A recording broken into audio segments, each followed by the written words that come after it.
Good evening. Welcome to our Good Friday service for Preston Hollow United Methodist Church. We're glad that you're able to join us this evening. If you remember from last week's Sunday sermon that we left Jesus in Bethany, but after Bethany he travels to Jerusalem, and once he gets to Jerusalem he celebrates the Passover meal with his disciples. And while he's celebrating that Passover meal, he washes their feet and he gives them a new word, a new commandment to love one another.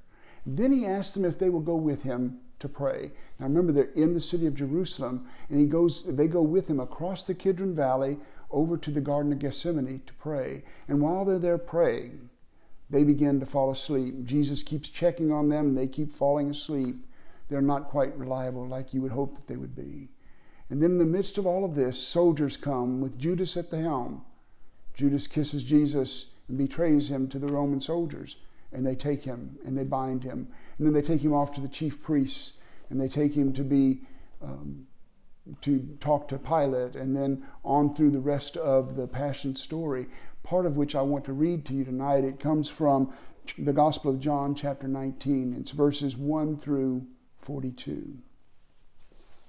Then Pilate took Jesus and scourged him, and the soldiers platted a crown of thorns and put it on his head, and arrayed him in a purple robe. They came up to him, saying, "Hail, King of the Jews," and struck him with their hands. Pilate went out again and said to them, "See, I am bringing him out to you, that you may know that I find no crime in him." So Jesus came out, wearing the crown of thorns and the purple robe. Pilate said to them, "Behold the man." When the chief priests and the officers saw him, they cried out, "Crucify him! Crucify him!" Pilate said to them, "Take him yourselves and crucify him, for I find no crime in him." The religious authorities answered him, "We have a law, and by that law he ought to die, because he has made himself the Son of God." When Pilate heard these words, he was the more afraid. He entered the headquarters again and said to Jesus, "Where are you from?" But Jesus gave no answer. Pilate therefore said to him, "You will not speak to me? Do you not know that I have the power to release you and power to crucify you?" Jesus answered him, "You would have no power over me unless it had been given to you from above. Therefore he who delivered me to you has the greater sin." Upon this, Pilate sought to release him, but the religious authorities cried out, "If you release this man, you are not Caesar's friend. Everyone who makes himself a king sets himself against Caesar." When Pilate heard these words, he brought Jesus out and sat down on the judgment seat at a place called the Pavement, and in Hebrew, Gabbatha. Now it was the day of preparation of the Passover. It was about the 6th hour. He said to the religious authorities, "Behold your king." They cried out, "Away with him! Away with him! Crucify him!" Pilate said to them, "Shall I crucify your king?" The chief priests answered, "We have no king but Caesar." They handed him over to them to be crucified. So they took Jesus, and he went out bearing his own cross to the place called the Place of a Skull, which is called in Hebrew Golgotha. And there they crucified him, and with him 2 others, one on either side, and Jesus between them. Pilate also wrote a title and put it on the cross. It read, "Jesus of Nazareth, the King of the Jews." Many of the Judeans read this title, for the place where Jesus was crucified was near the city, and it was written in Hebrew, in Latin, and in Greek. The Jewish chief priest then said to Pilate, "Do not write the King of the Jews, but this man said, 'I am the King of the Jews.'" Pilate answered, "What I have written, I have written." When the soldiers had crucified Jesus, they took his garments and made 4 parts, one for each soldier, also his tunic. But the tunic was without seam, woven from top to bottom. So they said to one another, "Let us not tear it, but cast lots for it to see whose it shall be." This was to fulfill the scripture, "They parted my garments among them, and for my clothing they cast lots." So the soldiers did this. But standing by the cross of Jesus was his mother, and his mother's sister Mary, the wife of Clopas, and Mary Magdalene. When Jesus saw his mother and the disciple whom he loved standing near, he said to his mother, "Woman, behold your son." And then he said to the disciple, "Behold your mother." And from that hour the disciple took her to his own home. After this, Jesus, knowing that all was now finished, said to fulfill the scripture, "I thirst." A bowl full of vinegar stood there, so they put a sponge full of the vinegar on hyssop and held it to his mouth. When Jesus had received the vinegar, he said, "It is finished." And he bowed his head and gave up his spirit. Since it was the day of preparation, in order to prevent the bodies from remaining on the cross on the Sabbath, for that Sabbath was a high day, the religious authorities asked Pilate that their legs might be broken and that they might be taken away. So the soldiers came and broke the legs of the first and of the other who was crucified with him. But when they came to Jesus, they saw that he was already dead. They did not break his legs. But one of the soldiers pierced his side with a spear, and at once there came out blood and water.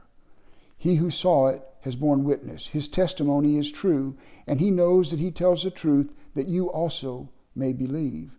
For these things took place that the scripture might be fulfilled. Not a bone of him shall be broken. And again another scripture says, they shall look on him whom they have pierced. After this, Joseph of Arimathea, who was a disciple of Jesus, but secretly for fear of the religious authorities, asked Pilate that he might take away the body of Jesus. And Pilate gave him leave. So he came and took away his body. Nicodemus also, who had at first come to him by night, came bringing a mixture of myrrh and aloes, about 100 pounds weight. They took the body of Jesus and bound it in linen cloths with the spices, as is the burial custom of the Jews. Now in the place where he was crucified there was a garden, and in the garden a new tomb where no one had ever been laid. So because of the Jewish day of preparation, as the tomb was close at hand, they laid Jesus there. I've never understood how the people could have turned on Jesus so fast. How could they have gone from cheers to jeers? As terrible as that day was, it had to happen for us to receive the joy of Easter. It commemorates Jesus Christ's passion, crucifixion, and death. The cross is up with its crying victim. The clouds cover the sun. We learn a new way to lose. It's hard for us to imagine the pain and suffering that Jesus endured, because through it all, he showed nothing but strength. To appreciate the glory that is Easter Sunday, we first have to appreciate all the sacrifices Jesus made for us on Good Friday. It's a time to really think about what God did for us. On that day, they decided that we were good enough for such an immense gift. And there on that old rugged cross, he died for me. Good Friday isn't a funeral service. It should be a celebration of life and of Jesus' triumph over death.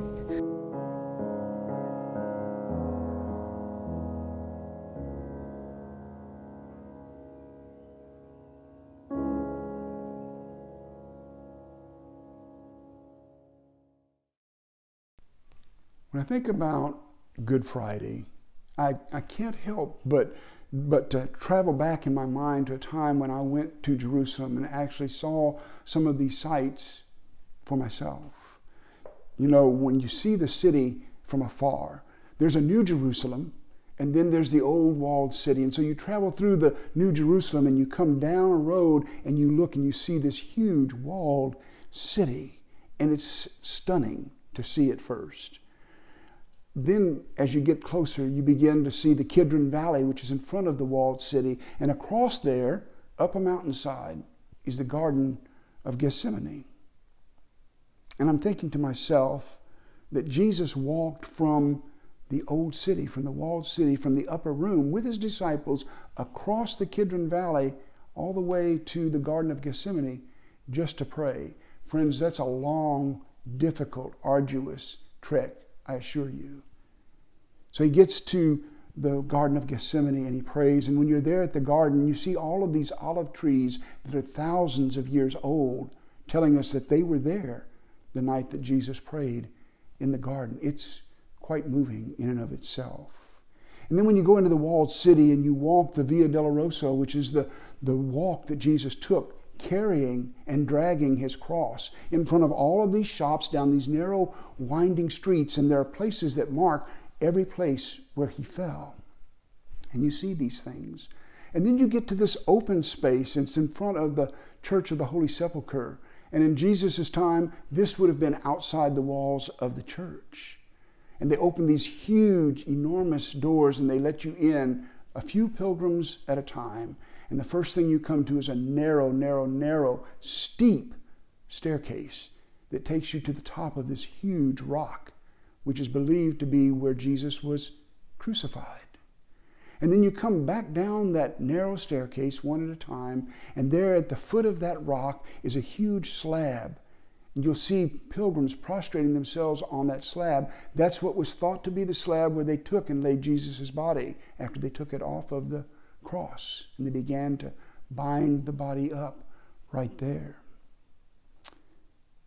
I myself have been there to that slab and have touched that slab, and it's a powerful moment. I don't know if that's a real artifact or not, or if it's a story, a legend from of old.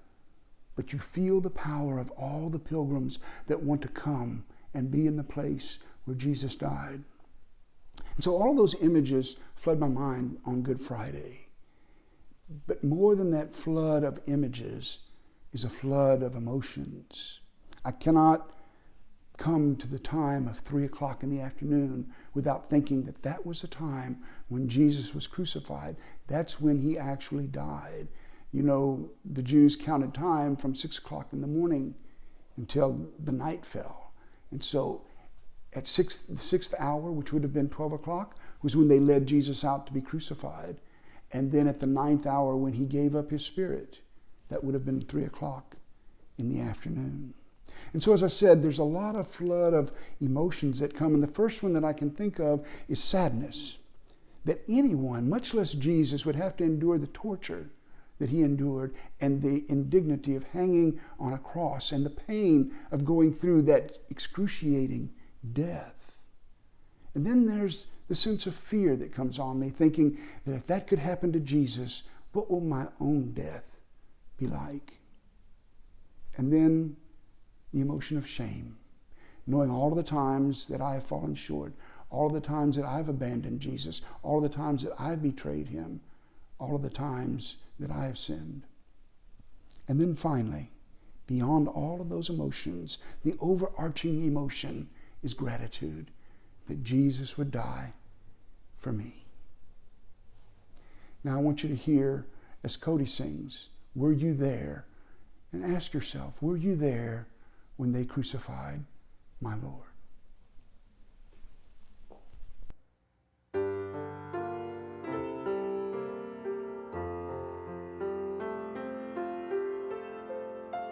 Were you there when they crucified my Lord?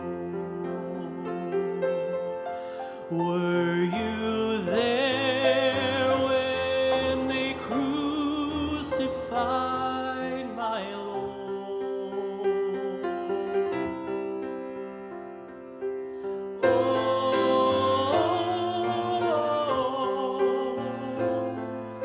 Sometimes it causes me to tremble.